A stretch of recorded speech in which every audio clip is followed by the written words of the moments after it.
Entonces muevo mi dinero a bienes raíces y no pago impuestos. Ese es el juego.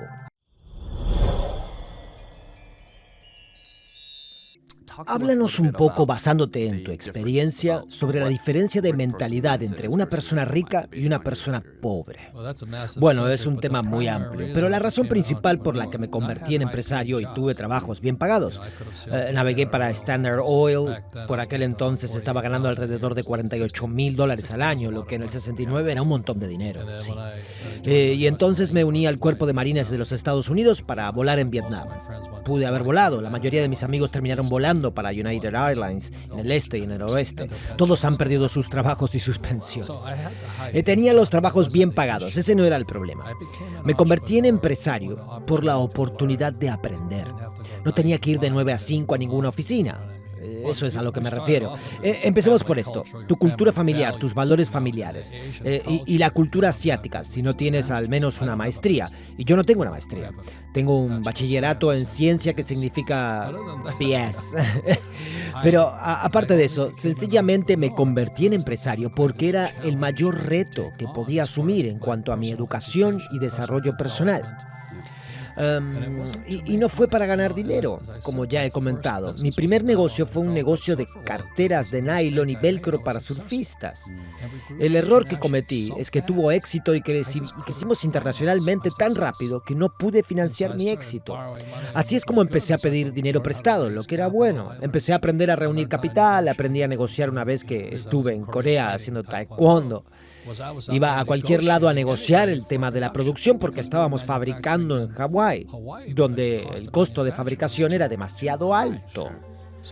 Tuve que volar hasta Corea y Taiwán para negociar el tema de la fabricación. Te digo una cosa, no sabes lo estúpido que eres hasta que negocias con coreanos o taiwaneses. Esos tipos me dieron un repaso, de un lado para otro, de arriba abajo. Pero para eso lo hice. ¿Sabes por dónde voy? Para aprender a financiar, para aprender a valorizar, cómo enviar y luego valorizar mi inventario y todas esas cosas. Aprendí mucho mientras me arruinaba. Me arruiné exitosamente. Cuando se lo explico a la gente joven, por eso lo hice. Les digo, así es como te vuelves más inteligente.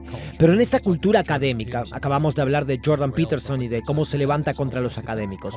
Pues bueno, en la cultura académica, la persona que comete más errores es una persona estúpida. Pero en los negocios, la persona que comete más errores y aprende de ellos es la persona rica. Siempre les digo a los empresarios jóvenes que el dinero nunca los hará ricos. Es tu experiencia, lo mucho que aprendas, los errores que cometas, la gente que conozcas y todas esas horribles experiencias. Todas son buenas experiencias si aprendes de ellas, y esa es la diferencia de actitud de un empresario. La mayoría de los dueños de pequeñas empresas no son empresarios. Abren una pizzería para ganar dinero y se quedan atrapados en esa pizzería para siempre. Eso no soy yo. Y el tema del empresario es un tema enorme. Un traficante de drogas también es un empresario, al igual que Jeff Bezos, que dirige la mayor empresa de venta de productos en todo el mundo. Ambos son empresarios, pero la brecha entre el traficante de drogas y Bezos es enorme. Entonces, cuando hablo con los jóvenes, les digo, ¿qué tipo de empresario quieres ser? Si solo estás aquí para hacer dinero, les digo, se puede hacer, pero no es emocionante, ¿cierto? ¿En qué crees que deberían centrarse aparte de ganar dinero? Bueno, para mí siempre fueron los impuestos. De acuerdo, pero ¿eso no es técnicamente más dinero en el banco? Sí, pero el problema es, escribí un libro llamado El cuadrante del flujo de caja, en donde I es empleado, S es autónomo o pequeña empresa, B significa gran empresa, de 500 empleados o más. Y la I significa inversor profesional con información privilegiada. Si estoy comprando acciones, bonos y fondos de inversión, no estoy dentro. Estoy fuera. Mi objetivo era el mismo que el de mi padre rico, no que el de mi padre pobre. Llegar al cuadrante B y así tener 500 empleados. Pero lo más importante es ser un inversor del cuadrante I. Y los chicos en Shark Tank, como Damon Jones, Cuban y esos chicos, son B, E, I, C. El tipo promedio es una E y S, y hay una diferencia muy grande en los impuestos. Por eso quería aprender la ley de impuestos. Mi amigo Donald Trump y yo hemos escrito un par de libros juntos. Sé que es odiado, pero escribimos 2 libros juntos y ganamos millones y no pagamos impuestos legalmente. Ese era el objetivo. Y la idea es que tienes una corporación donde puedes deducir muchos gastos. No, tienes que ser muy inteligente. No deduces gastos, tienes que ser a la vez un gran negocio B y una inversor I. Yo invierto con información, no tengo acciones, bonos, fondos mutuos o ETFs. La razón por la que mi educación comenzó cuando dejé el cuerpo de marines, yo estaba volando fuera de Kenai, Hawái, y luego cuando estaba viendo un anuncio en televisión, todavía estaba en el cuerpo de marines haciendo en ese entonces alrededor de $700 al mes siendo teniente de la Marina. Y decía, tú también puedes hacer dinero con bienes raíces. Entonces mi padre rico me dijo, mejor aprende bienes raíces, porque ese es el juego. Aparte de las acciones, los bienes raíces es el único juego donde no pagas impuestos. Claro. Y la persona promedio no lo entiende porque revende. Si revendes una casa, pagas impuestos. Por eso yo tampoco lo hago. Todo eso fue parte del proceso de aprendizaje de ir por el laberinto y encontrarte con este túnel, ese túnel y aquel túnel. Hoy en día, cuando hago, digamos, $1 millón con mi empresa Padre Rico, voy al banco y pido prestado 5 millones. Consigo un apalancamiento de 5-1 y con las tasas de interés que tenemos es jodidamente fantástico. Una locura, sí. Y al estar apalancando mis bienes raíces no pago impuestos debido a la depreciación, amortización y apreciación.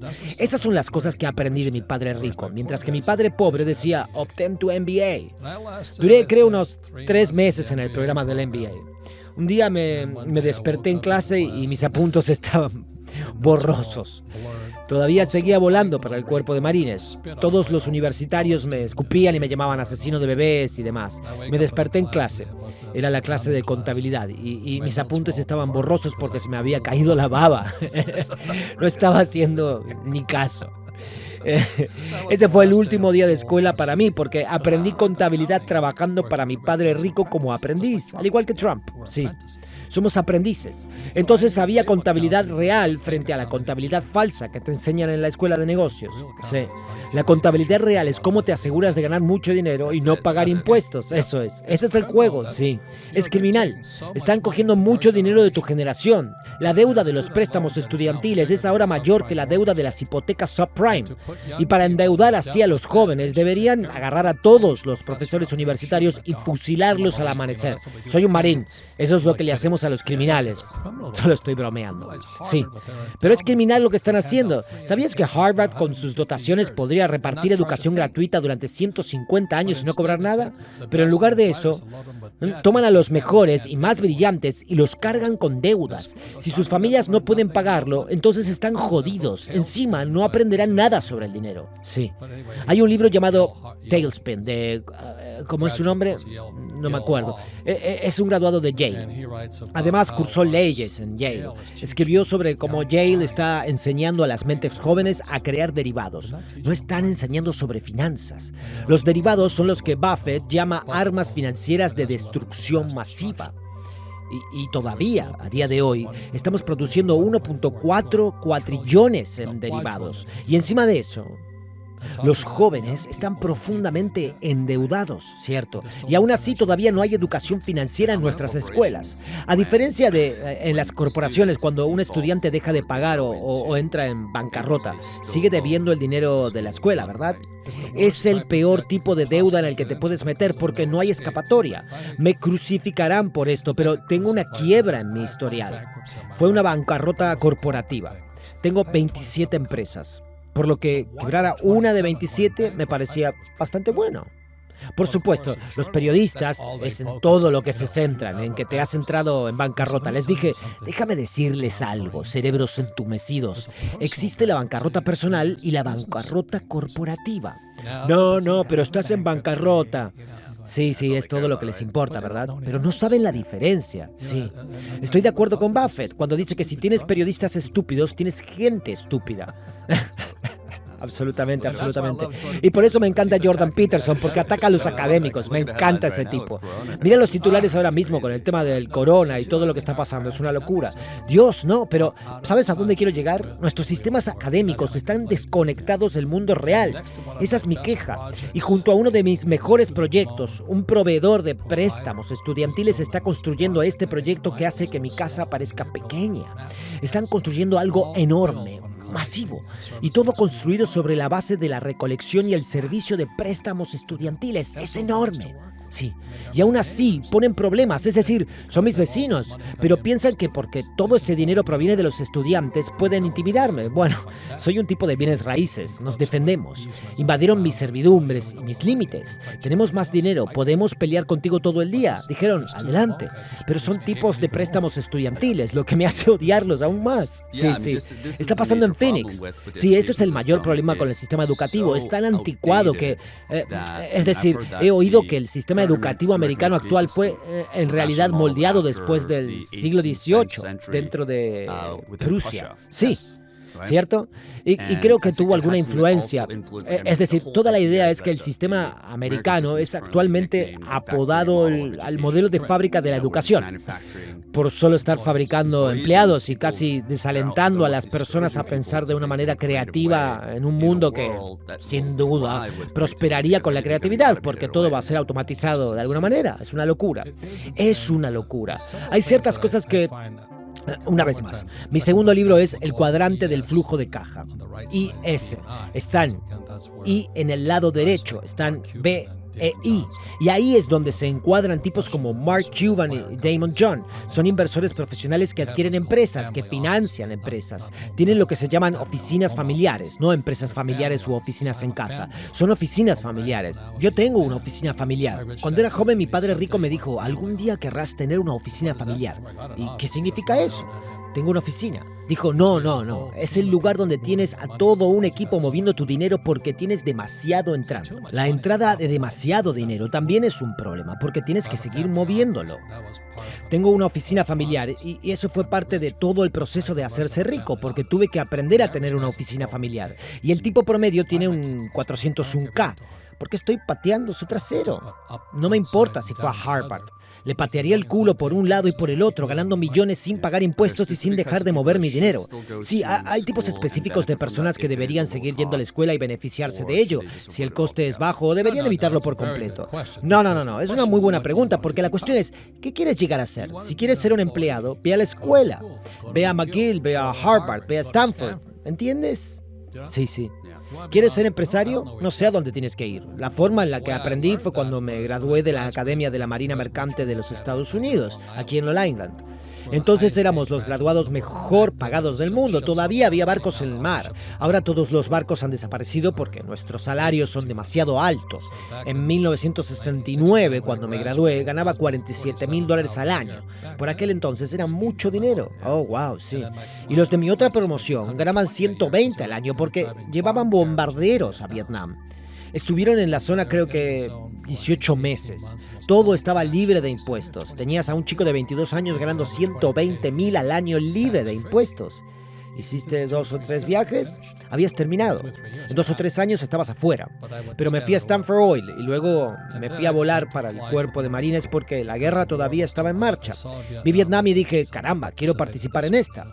Porque estaba exento al estar vendiendo para una compañía petrolera. El petróleo está exento. Entonces me uní al cuerpo de marines. Fui a la escuela de vuelo y fue entonces cuando me di cuenta del valor de la educación. Si quieres ser piloto, ve a la escuela de aviación. Si quieres ser médico, ve a la escuela de medicina. Si quieres ser dentista, ve a la escuela de odontología. ¿A dónde vas si quieres ser un empresario? Se supone que la educación debe prepararte para el mundo real. ¿Y cuál es el mundo real de un académico? Sí, todo teoría. Sí. No tienen las habilidades para el mundo real, tienen el título. Esa es la diferencia. E y S, empleado y pequeña empresa. Autónomo o un médico, un abogado, un especialista, sí. Las mentalidades son diferentes. B e I, completamente diferentes mentalidades. La B y la I dijeron, tienes que estar en un equipo. La B y la I dijeron, debo tener un contable porque lo más importante que tengo son los registros precisos. Padre Rico, Padre Pobre es un libro de contabilidad. Eso es todo lo que es. Es un libro sobre contabilidad sin números, solo imágenes. En el lado B e I, tienes que tener los mejores equipos. Cuando voy al campo, tengo un amigo que es abogado, un abogado muy inteligente. No puede entender por qué gano como 50 veces más dinero que él, y yo no trabajo. Pero él es un abogado muy trabajador y le digo, el problema es que estás en la categoría de impuestos equivocada. Y número 2, eres un lobo solitario. Te patearé el culo todo el día. Es como ir al campo de fútbol y enfrentarse a los Patriots. Sí. ¿Puedes explicar un poco más el tramo impositivo para la gente que no sepa de qué estás hablando? Sí, si eres un empleado en todo el mundo, el nivel impositivo medio es del 40%. Así que si ganas $100,000, eso significa que 40,000 van al gobierno. Si eres una pequeña empresa, un cuadrante S es el 60%. Por lo tanto, los tipos que se han convertido en pequeños empresarios terminarán en el rango del 60%. Por eso mi objetivo era llegar a la I y a la B. En el lado B, cuando tienes 500 empleados o más, pagas el 20% en impuestos. Por eso estamos aquí, en la ciudad de Nueva York. Cuando Amazon estaba buscando opciones para trasladarse a Nueva York, se fijaron en todas las exenciones fiscales posibles, pero ya sabes, Joe Schmo, el programador informático, no le dan ninguna exención fiscal, paga los impuestos más altos. Y luego el cuadrante I es un inversor profesional, alguien con información privilegiada, y el activo número 1 son los bienes raíces, ya que el juego es deuda e impuestos. Cada vez que hago dinero en el cuadrante B, como propietario de un negocio, en el tramo del 20%, entonces muevo mi dinero a bienes raíces y no pago impuestos. Ese es el juego. Todo el sistema fiscal del capitalismo está diseñado para hacerte más rico, pero nuestras escuelas nunca nos lo han enseñado. Esa es la batalla de hoy entre sus académicos, que son E y S en su mayoría. Luego están las B y las I. Sus habilidades, sus mentalidades, sus seres, sus espíritus son diferentes. Cuando echaron a Bezos de aquí, no hubo problema, simplemente se mudó.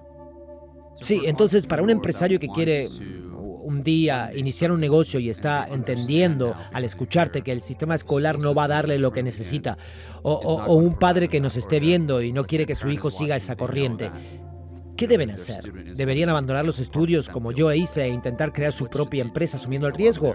¿Cuáles son las vías de transición? Bueno, esa es la razón por la que escribí Padre Rico, Padre Pobre, y luego el cuadrante, para dar a tipos como tú una especie de hoja de ruta. En realidad hay muchas maneras diferentes de llegar. Y luego el tercer libro es la guía de Padre Rico para invertir, el cuadrante I.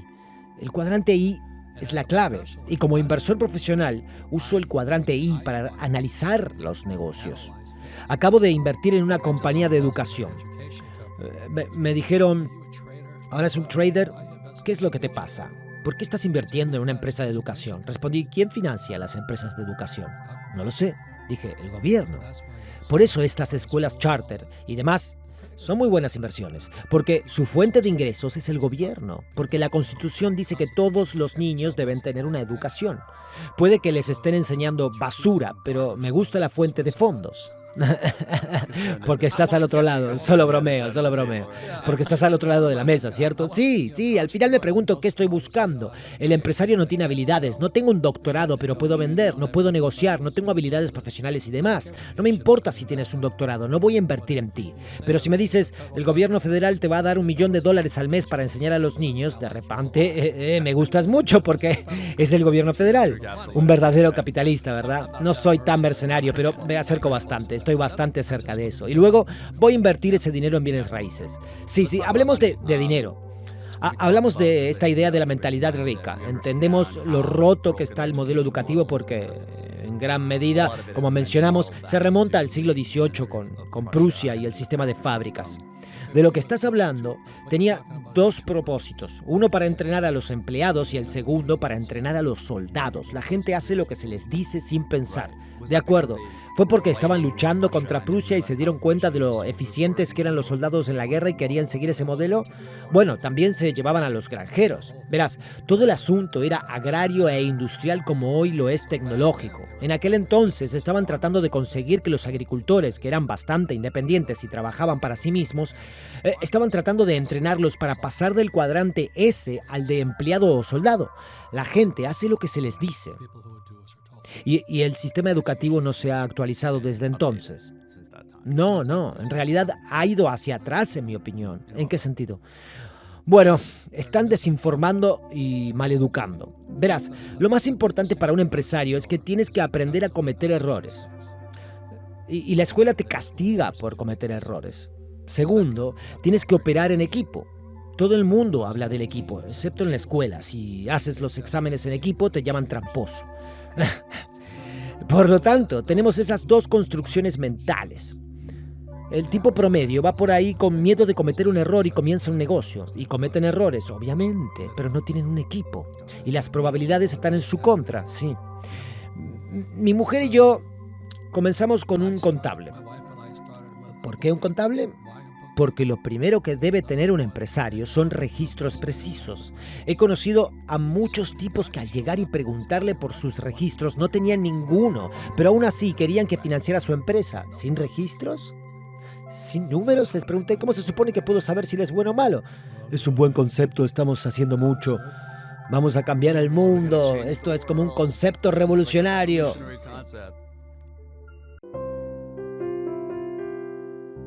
No quieren tus ahorros, quieren la deuda de tu tarjeta de crédito. Entonces, ¿cuándo y por qué la deuda es libre de impuestos? Porque los bancos los controlan. Porque si no tienes deuda, la economía se para. La única forma de crear dinero, si entiendes lo macro del dinero, que es el mundo de George Gammon, como sabes, es como nos conocimos. Sí. Si no pedimos dinero prestado, no se crea dinero. Solo cuando voy al banco o uso mi tarjeta de crédito es cuando dinero prestado, cuando se crea el dinero. El dinero se crea a partir de la deuda. Por eso, como ahorrador, no te quieren. No quieren tus ahorros, los ahorros son un pasivo. ¿Sabes por qué? Porque el banco tiene que pagarte intereses por él. No quieren tus ahorros, quieren la deuda de tu tarjeta de crédito. Si entiendes eso, todo es al contrario. Déjame decirles algo, todas las monedas tienen tres caras. Cara cruz y el canto de la moneda. La inteligencia financiera es quedarse en el canto y ver lo que está bien y lo que está mal en ambos lados. Y luego tomar una decisión.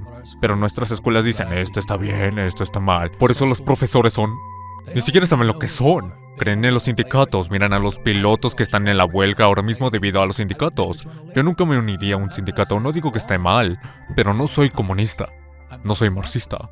Trabajadores del mundo, unidos. Eso es lo que dijo Karl Marx.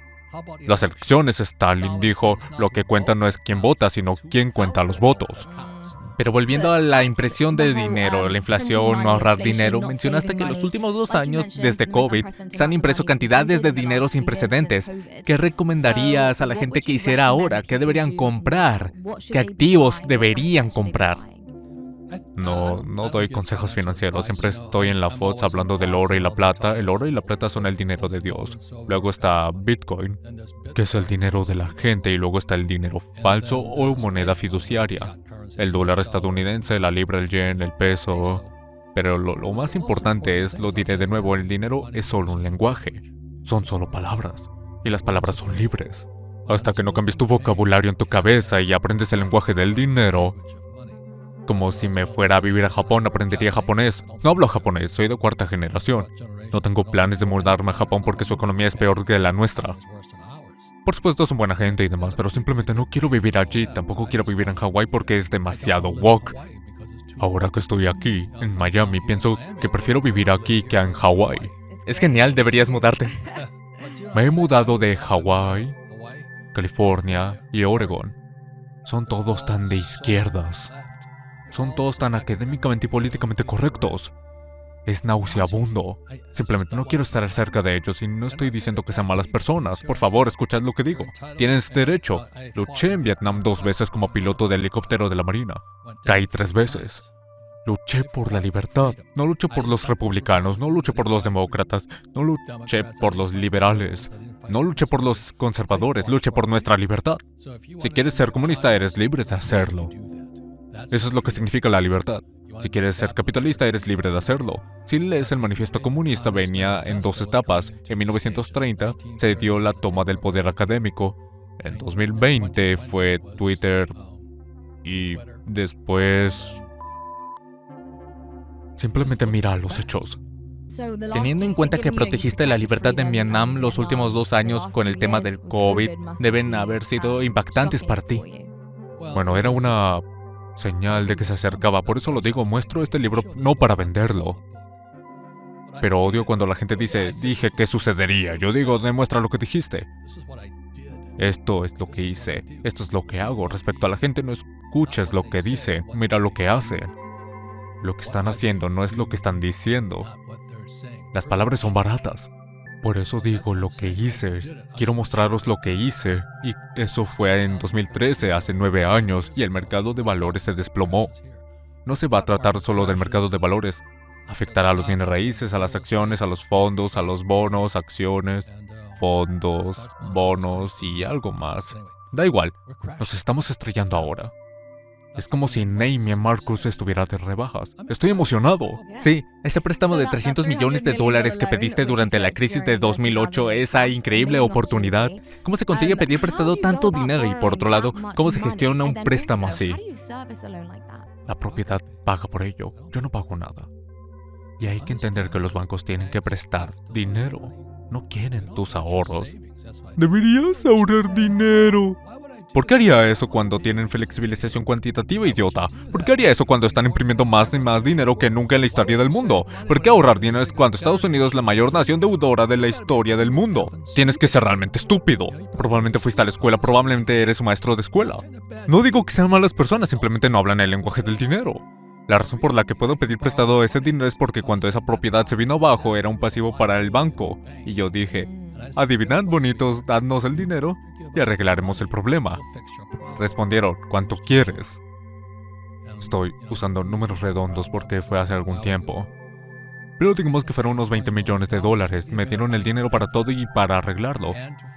Y luego obtuvieron el no y el ingreso operativo neto. De nuevo, es ese vocabulario de un tipo de bienes raíces. Hablan un lenguaje diferente.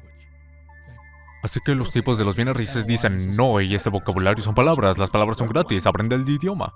Entonces, cuando sacamos el ingreso neto de operación, dijeron, ¿quieres venderlo? Dije, no, porque tendría consecuencias fiscales y mata ganancias de capital. No vendas nada.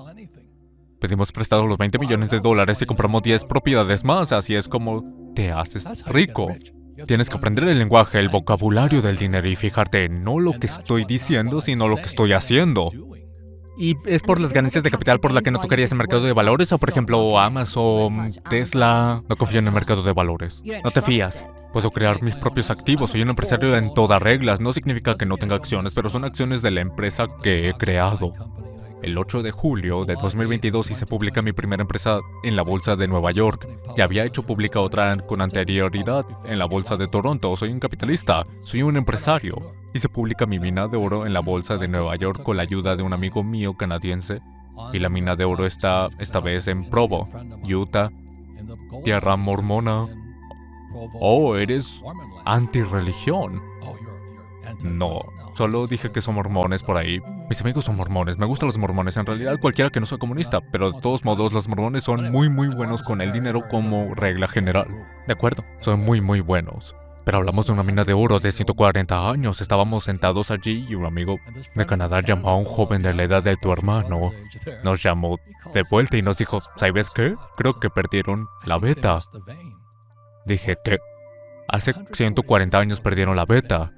Bueno, ¿cómo sabes eso? Dijo, por Teki. Digitalizó todos los registros que encontró de los últimos 140 años, cogió todo lo que encontró de los mineros con sus picos y sus balas y lo convirtió a imagen. Dijo, perdieron la beta. Encontraron oro, por supuesto.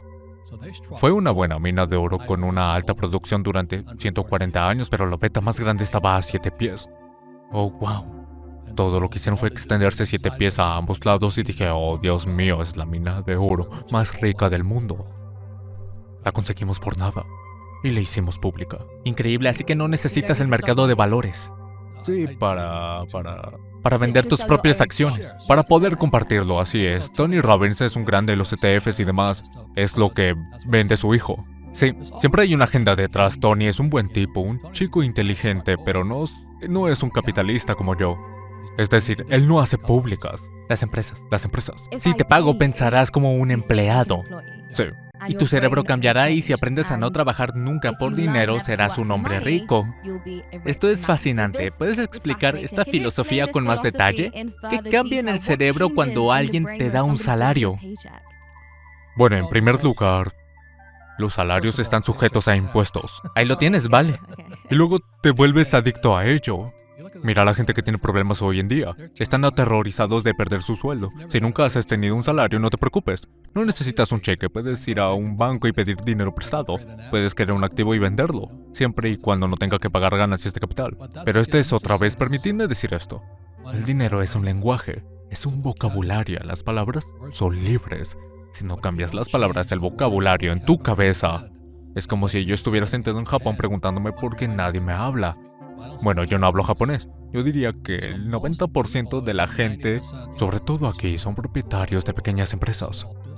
Sí, no son capitalistas, son pequeños negocios. Pagan, adivina quién paga los impuestos más altos. Las pequeñas empresas. Sí, yo no pago nada. Por eso cuando Biden dice que va a nombrar 87,000 agentes de Hacienda, ¿por quién van? No van por los empleados, va por las pequeñas empresas. ¿Por qué crees que lo hacen? Porque no puede permitirse los abogados y contables adecuados para luchar contra ellos. ¿Por qué quieren entrar en guerra con la clase media? Pero eso es lo que quiere Klaus Schwab. ¿Y por qué quiere eso Klaus Schwab? Porque algún día no poseerás nada y entonces serás feliz. ¿Cuál es la agenda mayor? El comunismo. Escribí otro libro que acaba de salir este año llamado El Manifiesto Capitalista. Sí. Y estos dos citas, quiero decir, hemos sido advertidos durante muchos años. Como dije, el Manifiesto Comunista en 1965 tenía 18 años. Fui a la escuela en Nueva York y mi profesor de economía no fue a una universidad de copos de nieve. Fue a West Point. Fue a la academia militar. Durante la Segunda Guerra Mundial, mi instructor, mi profesor de economía, fue piloto de un B-17. Cayó y regresó. Fue prisionero de guerra. Escapó y todo eso. Tenía 18 años y estaba sentado en esa clase. En lugar de leer a los grandes economistas como Malthus, Keynes, Ricardo, Adam Smith o cualquiera de estos tipos, no nos hizo leer eso. Nuestro profesor de economía nos hizo leer a Marx, a Stalin, a Lenin, a Mao, a Hitler. Y yo dije, ¡santo cielo! Cuando leí el Manifiesto Comunista son solo 50 páginas. Sí, dije, mi familia es comunista. Cuando me gradué de Kings Point, US, de la Academia de la Marina Merchante, me negué a unirme al sindicato, mi padre pobre y a cualquier otro sindicato. Por supuesto, los profesores del estado de Hawái son del Partido Comunista. No digo que sean malas personas, Entiendo. tienes la libertad de creer en lo que quieras creer, pero si no sabes lo que están metido en la cabeza, tus hijos están sentados en la escuela ahora mismo y les están metiendo cosas en el cerebro que en realidad son marxistas, o de Stalin, o de Lenin, o de Mao. Y adivina quién mató a más gente. Los comunistas. Estuve en la Marina de Estados Unidos, me uní a los Marines por una razón. Si su misión es matar gente, tienen una visión muy clara. No quieres matar gente como piloto, ¿verdad? No quieres matar gente, únete a la Guardia Costera. Es realmente así de claro. Dije, bueno, si voy a ir a Vietnam, no tenía que ir porque estaba exento, porque mi industria es del petróleo. Soy un tipo del petróleo, fui a la escuela para aprender a navegar petroleros. Hoy soy dueño de pozos petroleros. Así es como la educación valió la pena para mí. No poseo acciones petroleras, soy dueño de pozos petroleros, vendo petróleo, no vendo acciones. Sí, esa es la diferencia. De todos modos, estaba allí sentado escuchando al profesor diciendo, creo que simplemente no me quiero unir al sindicato. La guerra de Vietnam todavía está en marcha, aunque no tenía que ir. Si iba a ir a luchar, ¿con quién querría luchar? ¿Con un puñado de tíos que llevan bolsos o con tíos que llevan pistolas? ¿Sabes a lo que me refiero? Sí, lo sé. Soy un marine. Hablo como marine. Soy un marine y mi núcleo, mis valores son muy del cuerpo de marines. Mi abogado era un parapentista. Venimos de diferentes sistemas de valores y somos duros como clavos. Cada vez que escucho a esta gente de la Universidad de Copo de Nieve, ¿qué les estamos haciendo a los jóvenes de este país? Hoy en día, el mayor problema es que demasiados niños están siendo criados por sus madres. Porque los chicos están desertando y luego van a la escuela y son enseñados por maestras. Actualmente escucho a las mujeres quejarse, no hay hombres por ahí. Y yo digo, bueno, porque los educan sus madres. Sistemas centrados en la mujer. Sí. Entonces dije, bueno, deja que el chico entre en el baño de mujeres. Como hombre, no me importaría. Pero hay mejores maneras de satisfacer tus instintos. De ahí es el desorden que tenemos. Pero yo soy un marine de núcleo duro de los Estados Unidos. Hice algunas cosas horribles en la guerra. Yo era un piloto de helicóptero de combate. Teníamos una esperanza de vida de 30 días. 30 días. Si hubiera querido vivir más de 30 días, habría volado transportes como el 47 o el 53. Diferentes aparatos, diferentes misiones. Pero los pilotos de helicópteros de combate se acercaban y mataban a la gente. Teníamos una misión y unos deberes muy claros. Yo caí 3 veces. Mi trabajo más importante era llevar de vuelta a mi tripulación a casa de una pieza. Que volvieran a casa de una pieza sin heridas, sin miembros rotos, sin piernas amputadas. Ese era mi trabajo. No luché para matar. Luché para ser valiente, para demostrar que podía hacerlo. Luché por coraje, luché por nuestra libertad. Luego volví a casa. Aterricé en la base aérea de Northern, en California, en la República Popular de California. Los hippies me escupieron. La generación Woodstock, la generación del amor, me escupieron en la cara. En ese momento, el tipo que estaba a cargo de todos nosotros dijo, señoras y señores, esto es para lo que hemos luchado. Le dije, ¿qué quieres decir? Hemos estado luchando por la libertad de que nos puedan escupir. ¡Wow! Era un marine de los Estados Unidos. Dijo, no podemos matarlos. Pensé, bueno, vale. Es una forma muy poderosa de mostrar la importancia de la libertad de expresión y de la libertad en general. Por eso contraataco con educación financiera. Sí. Esa es la única razón por la que lo hago, porque no te lo enseñan en el colegio. Has mencionado la guerra contra los hombres, que es muy interesante. ¿Crees que se advierte más a los hombres que a las mujeres? ¿Crees que hay una especie de foco en la feminización de los hombres? ¿Eso es lo que quieres decir? Sí. En el cuerpo de marines se les llama inspección de brazo corto. Tienes que bajar la cremallera y ya no eres capaz de saber lo que hay debajo. O en español, estamos en Miami, no hay cojones, no hay huevos. Nunca he conocido a un ladrón. Es decir, es tu libertad. ¿Quieres comportarte como tal? Es tu elección. Pero soy un marine, soy un hombre. Ahora bien, lo importante es que hay menos hombres, lo cual es bueno para mí. ¿Cuáles dirías que son los 3 tipos de ingresos más importantes que la gente debe conocer? Los ganados, los de cartera y los pasivos. Los ganados es cuando trabajas por dinero, tus ahorros son ingresos ganados. Ahí es donde tus impuestos son más altos. Y luego los ingresos pasivos son ingresos de acciones y bonos generalmente, ganancias de capital. Los de cartera es cuando compras barato y vendes caro. Yo nunca vendo, tengo un activo y mantengo ese activo. Los ingresos de cartera son ganancias de capital y luego los ingresos pasivos son flujo de caja. Esos son todos. Ese es mi juego de mesa Cashflow. La gente me pregunta, ¿por qué creaste el juego de mesa Cashflow? Porque otro gran empresario de la educación, Maria Montessori, dijo, lo que hace la mano, la mente lo recuerda. De nuevo, lo importante son los hechos, no las palabras. Fíjate en lo que hace una persona, no en lo que dice. ¿Qué están haciendo? Yo era un TDAH. No tenía ningún tipo de capacidad de atención. Pero mi padre rico me enseñó a jugar al Monopoly. Iba a trabajar para él de forma gratuita, porque decía, si te pago pensarás como un empleado. Así trabajé gratis para él. Me enseñó sobre el dinero jugando al Monopoly. Y todos conocemos la fórmula 4 casas verdes, un hotel rojo. Por eso hoy poseo hoteles rojos y mucho verde. Unas 12,000 casas verdes. ¿Puedes decirnos algo más sobre cómo se ve tu cartera? Es decir, bienes inmuebles, oro, materias primas, Bitcoin. Bueno, te diré en lo que estoy invirtiendo hoy, ¿de acuerdo? Porque se relaciona con lo que me enseñaron que era las 5G. Este libro aquí, La Profecía, detalla por qué el mercado se está estrellando. El mercado se derrumba en 3 fases. 1, rebote, 2, rebote, 3, ahora estamos aquí. Se va a estrellar de nuevo, sube y baja. Ahora bien, eso es malo para mi generación, los boomers, porque fueron la primera generación en tener un 401k. Surgió alrededor de 1974. Estos son los hechos. Simplemente echa un vistazo a los hechos. En 1974 mi generación estableció un 401k, por lo que van a ser aniquilados.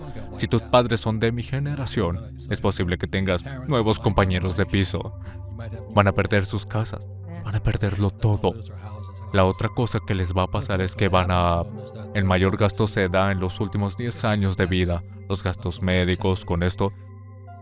Sabiendo todo eso, viendo los hechos, las cifras y la demografía, tengo residencias de ancianos porque tienen que ir allí. Sí, y a la persona media de bajos ingresos le van a cobrar 100,000 al año por vivir en una residencia de ancianos, por eso soy dueño de esas cosas. También tengo comida, invierto en toros Wagyu. ¿Por qué Wagyu? Porque es una raza de toros japoneses. Cuando tenía 15 años, iba con mis amigos a una lechería en Hilo, Hawái.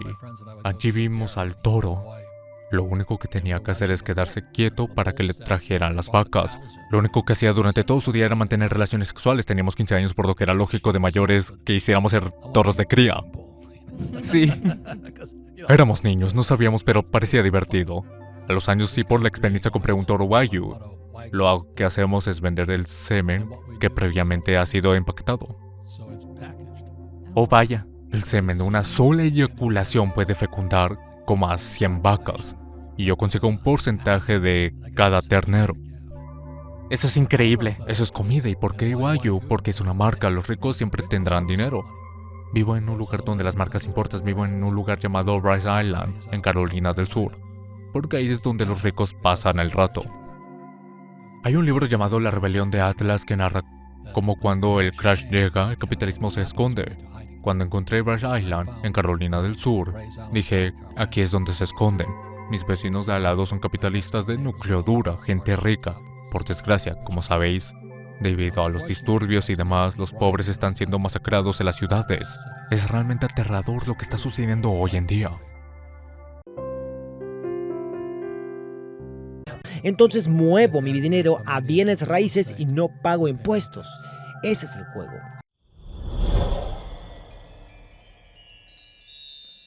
Háblanos un poco, basándote en tu experiencia, sobre la diferencia de mentalidad entre una persona rica y una persona pobre. Bueno, es un tema muy amplio, pero la razón principal por la que me convertí en empresario y tuve trabajos bien pagados. Navegué para Standard Oil, por aquel entonces estaba ganando alrededor de $48,000 al año, lo que en el 69 era un montón de dinero. Sí. Y entonces me uní al Cuerpo de Marines de los Estados Unidos para volar en Vietnam. Pude haber volado, la mayoría de mis amigos terminaron volando para United Airlines en el este y en el oeste. Todos han perdido sus trabajos y sus pensiones. Tenía los trabajos bien pagados, ese no era el problema. Me convertí en empresario por la oportunidad de aprender. No tenía que ir de 9 a 5 a ninguna oficina.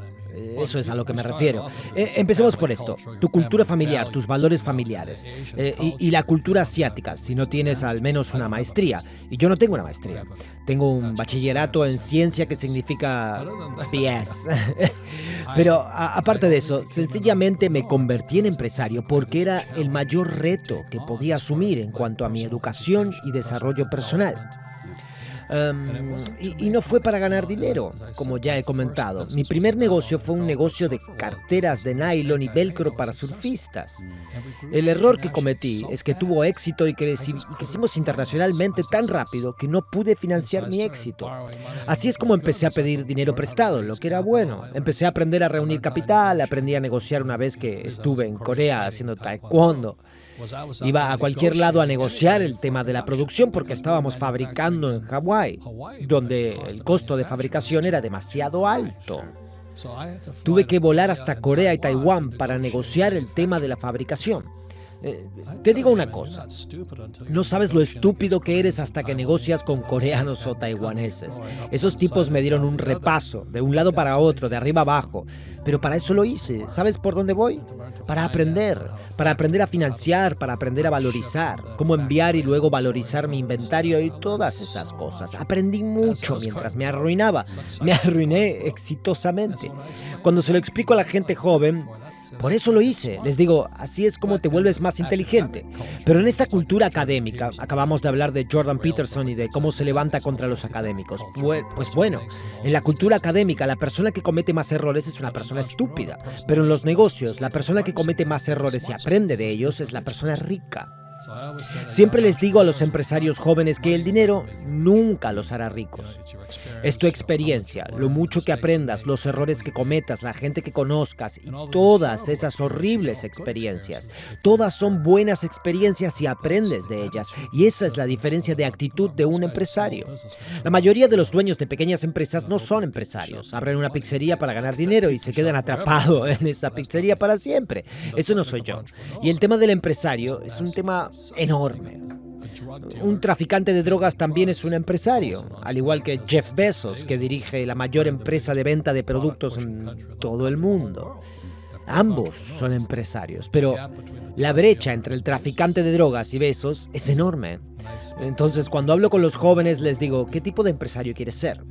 Si solo estás aquí para hacer dinero, les digo, se puede hacer, pero no es emocionante, ¿cierto? ¿En qué crees que deberían centrarse aparte de ganar dinero? Bueno, para mí siempre fueron los impuestos.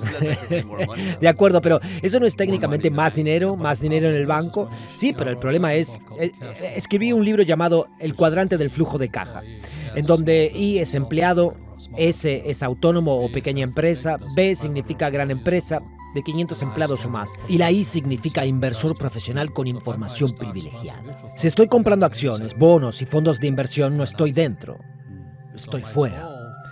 Mi objetivo era el mismo que el de mi padre rico, no que el de mi padre pobre, llegar al cuadrante B y así tener 500 empleados. Pero lo más importante es ser un inversor del cuadrante I. Y los chicos en Shark Tank, como Damon Jones, Cuban y esos chicos, son B, E, I, C. El tipo promedio es una E y S, y hay una diferencia muy grande en los impuestos. Por eso quería aprender la ley de impuestos. Mi amigo Donald Trump y yo hemos escrito un par de libros juntos. Sé que es odiado, pero escribimos 2 libros juntos y ganamos millones y no pagamos impuestos legalmente. Ese era el objetivo. Y la idea es que tienes una corporación donde puedes deducir muchos gastos. No, tienes que ser muy inteligente. No deduces gastos, tienes que ser a la vez un gran negocio B y una inversor I. Yo invierto con información, no tengo acciones, bonos, fondos mutuos o ETFs. La razón por la que mi educación comenzó cuando dejé el cuerpo de marines, yo estaba volando fuera de Kenai, Hawái, y luego cuando estaba viendo un anuncio en televisión, todavía estaba en el cuerpo de marines haciendo en ese entonces alrededor de $700 al mes siendo teniente de la marina. Y decía, tú también puedes hacer dinero con bienes raíces. Entonces mi padre rico me dijo, mejor aprende bienes raíces, porque ese es el juego. Aparte de las acciones, los bienes raíces es el único juego donde no pagas impuestos. Claro. Y la persona promedio no lo entiende porque revende. Si revendes una casa, pagas impuestos. Por eso yo tampoco lo hago. Todo eso fue parte del proceso de aprendizaje de ir por el laberinto y encontrarte con este túnel. Ese túnel y aquel túnel. Hoy en día, cuando hago, digamos, $1 millón con mi empresa Padre Rico, voy al banco y pido prestado 5 millones. Consigo un apalancamiento de 5-1 y con las tasas de interés que tenemos es jodidamente fantástico. Una locura, sí. Y al estar apalancando mis bienes raíces no pago impuestos debido a la depreciación, amortización y apreciación. Esas son las cosas que aprendí de mi padre rico, mientras que mi padre pobre decía, obtén tu MBA. Duré, creo, unos 3 meses en el programa del MBA. Un día me desperté en clase y mis apuntes estaban borrosos. Todavía seguía volando para el cuerpo de marines. Todos los universitarios me escupían y me llamaban asesino de bebés y demás. Me desperté en clase. Era la clase de contabilidad y mis apuntes estaban borrosos porque se me había caído la baba. No estaba haciendo ni caso. Ese fue el último día de escuela para mí porque aprendí contabilidad trabajando para mi padre rico como aprendiz, al igual que Trump, sí. Somos aprendices. Entonces había contabilidad real frente a la contabilidad falsa que te enseñan en la escuela de negocios. Sí. La contabilidad real es cómo te aseguras de ganar mucho dinero y no pagar impuestos. Eso es. Ese es el juego, sí. Es criminal. Están cogiendo mucho dinero de tu generación. La deuda de los préstamos estudiantiles es ahora mayor que la deuda de las hipotecas subprime. Y para endeudar así a los jóvenes, deberían agarrar a todos los profesores universitarios y fusilarlos al amanecer. Soy un marín. Eso es lo que le hacemos a los criminales. Solo estoy bromeando. Sí. Pero es criminal lo que están haciendo. ¿Sabías que Harvard, con sus dotaciones, podría repartir educación gratuita durante 150 años y no cobrar nada? Pero en lugar de eso, toman a los mejores y más brillantes y los cargan con deudas. Si sus familias no pueden pagarlo, entonces están jodidos. Encima, no aprenderán nada sobre el dinero. Sí. Hay un libro llamado Tailspin de... ¿cómo es su nombre? No me acuerdo. Es un graduado de Yale. Además, cursó leyes en Yale. Escribió sobre cómo Yale está enseñando a las mentes jóvenes a crear derivados. No están enseñando sobre finanzas. Los derivados son los que Buffett llama armas financieras de destrucción masiva. Y todavía, a día de hoy, estamos produciendo 1.4 cuatrillones en derivados. Y encima de eso, los jóvenes están profundamente endeudados, ¿cierto? Y aún así todavía no hay educación financiera en nuestras escuelas. A diferencia de en las corporaciones, cuando un estudiante deja de pagar o entra en bancarrota, sigue debiendo el dinero de la escuela, ¿verdad? Es el peor tipo de deuda en el que te puedes meter porque no hay escapatoria. Me crucificarán por esto, pero tengo una quiebra en mi historial. Fue una bancarrota corporativa. Tengo 27 empresas. Por lo que quebrar a una de 27 me parecía bastante bueno. Por supuesto, los periodistas es en todo lo que se centran, en que te has entrado en bancarrota. Les dije, déjame decirles algo, cerebros entumecidos. Existe la bancarrota personal y la bancarrota corporativa. No, pero estás en bancarrota. Sí, es todo lo que les importa, ¿verdad? Pero no saben la diferencia. Sí. Estoy de acuerdo con Buffett cuando dice que si tienes periodistas estúpidos, tienes gente estúpida. Absolutamente. Y por eso me encanta Jordan Peterson, porque ataca a los académicos. Me encanta ese tipo. Mira los titulares ahora mismo con el tema del corona y todo lo que está pasando. Es una locura. Dios, no, pero ¿sabes a dónde quiero llegar? Nuestros sistemas académicos están desconectados del mundo real. Esa es mi queja. Y junto a uno de mis mejores proyectos, un proveedor de préstamos estudiantiles está construyendo este proyecto que hace que mi casa parezca pequeña. Están construyendo algo enorme, masivo, y todo construido sobre la base de la recolección y el servicio de préstamos estudiantiles. Es enorme. Sí, y aún así ponen problemas, es decir, son mis vecinos, pero piensan que porque todo ese dinero proviene de los estudiantes pueden intimidarme. Bueno, soy un tipo de bienes raíces, nos defendemos. Invadieron mis servidumbres y mis límites. Tenemos más dinero, podemos pelear contigo todo el día. Dijeron, adelante, pero son tipos de préstamos estudiantiles, lo que me hace odiarlos aún más. Sí, está pasando en Phoenix. Sí, este es el mayor problema con el sistema educativo, es tan anticuado que, es decir, he oído que el sistema educativo americano actual fue en realidad moldeado después del siglo XVIII dentro de Prusia. Sí, ¿cierto? Y creo que tuvo alguna influencia. Es decir, toda la idea es que el sistema americano es actualmente apodado al modelo de fábrica de la educación, por solo estar fabricando empleados y casi desalentando a las personas a pensar de una manera creativa en un mundo que, sin duda, prosperaría con la creatividad, porque todo va a ser automatizado de alguna manera. Es una locura. Es una locura. Hay ciertas cosas que... Una vez más, mi segundo libro es El cuadrante del flujo de caja. Y S. Están I en el lado derecho, están B e I. Y ahí es donde se encuadran tipos como Mark Cuban y Damon John. Son inversores profesionales que adquieren empresas, que financian empresas. Tienen lo que se llaman oficinas familiares, no empresas familiares u oficinas en casa. Son oficinas familiares. Yo tengo una oficina familiar. Cuando era joven, mi padre rico me dijo, algún día querrás tener una oficina familiar. ¿Y qué significa eso? Tengo una oficina. Dijo, no. Es el lugar donde tienes a todo un equipo moviendo tu dinero porque tienes demasiado entrando. La entrada de demasiado dinero también es un problema porque tienes que seguir moviéndolo. Tengo una oficina familiar y eso fue parte de todo el proceso de hacerse rico porque tuve que aprender a tener una oficina familiar. Y el tipo promedio tiene un 401k porque estoy pateando su trasero. No me importa si fue a Harvard. Le patearía el culo por un lado y por el otro, ganando millones sin pagar impuestos y sin dejar de mover mi dinero. Sí, hay tipos específicos de personas que deberían seguir yendo a la escuela y beneficiarse de ello. Si el coste es bajo, deberían evitarlo por completo. No. Es una muy buena pregunta, porque la cuestión es, ¿qué quieres llegar a ser? Si quieres ser un empleado, ve a la escuela. Ve a McGill, ve a Harvard, ve a Stanford. ¿Entiendes? Sí. ¿Quieres ser empresario? No sé a dónde tienes que ir. La forma en la que aprendí fue cuando me gradué de la Academia de la Marina Mercante de los Estados Unidos, aquí en Long Island. Entonces éramos los graduados mejor pagados del mundo. Todavía había barcos en el mar. Ahora todos los barcos han desaparecido porque nuestros salarios son demasiado altos. En 1969, cuando me gradué, ganaba $47,000 al año. Por aquel entonces era mucho dinero. Oh, wow, sí. Y los de mi otra promoción ganaban 120 al año porque llevaban bombarderos a Vietnam. Estuvieron en la zona creo que 18 meses. Todo estaba libre de impuestos. Tenías a un chico de 22 años ganando 120,000 al año libre de impuestos. ¿Hiciste 2 o 3 viajes? Habías terminado. En 2 o 3 años estabas afuera.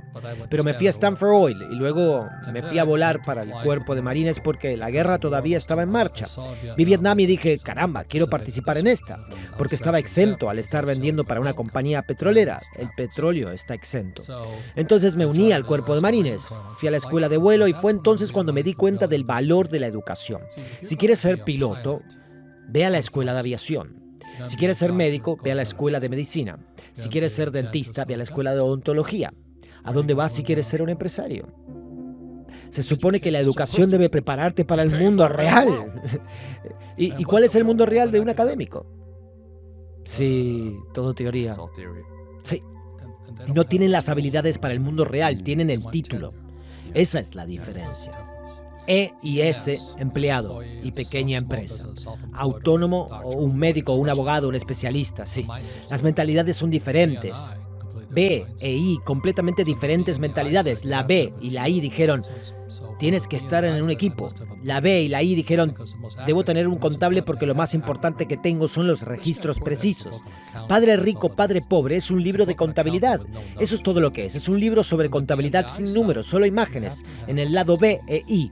Tienes que tener los mejores equipos. Cuando voy al campo, tengo un amigo que es abogado, un abogado muy inteligente.